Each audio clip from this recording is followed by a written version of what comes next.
మీరు వారి వంశస్థులుగా స్వామివారి దగ్గర ఆ సేవ, ఆ కీర్తనలు పాడే భాగ్యం మీరు తీసుకున్నారు. ఇంట్లో వాళ్ళు కూడా అంటే ఇవన్నీ వాళ్ళ వంశీకులుగా పాడుతూ ఉండడము అలాంటివి ఏమైనా ఉన్నారు. చేస్తూ ఉంటారా వాళ్ళు? అన్నమాచార్య వంశస్థులు, శేషాచార్య వాళ్ళ కుటుంబీకులు 6 మంది ఉన్నారు. ఉమ్, ఉమ్. 6 మందిలో ఒక్కొక్క కుటుంబంలో ఒక్కొక్కరు పాడేవాళ్ళు ఉన్నారు. ఆహాహా. వాళ్ళు అంటే ఇప్పుడు స్వామివారి దగ్గర స్వామివారి దగ్గర పాడుతున్నారు. 6 కుటుంబీకుల్లో 3 కుటుంబీకులను భగవంతుడి కైంకర్యంగా తీసుకున్నారు. ఉమ్, ఉమ్. 3 కుటుంబీకులు వాళ్ళని. Okay, okay. అదే.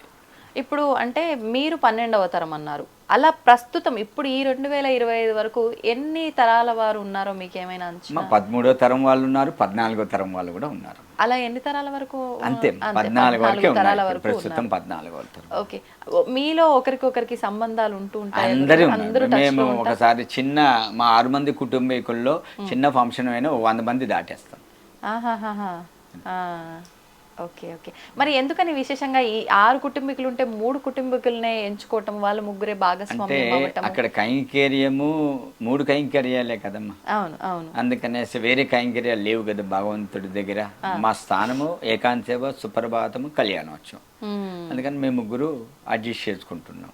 ఆహా. మిగతా ఇంకేదైనా ఎక్స్ట్రా కైంకర్యాలు ఉంటే టీటీడీ వారు కల్పిస్తారు. వాళ్ళకు కూడా అవకాశాన్ని. ఓకే.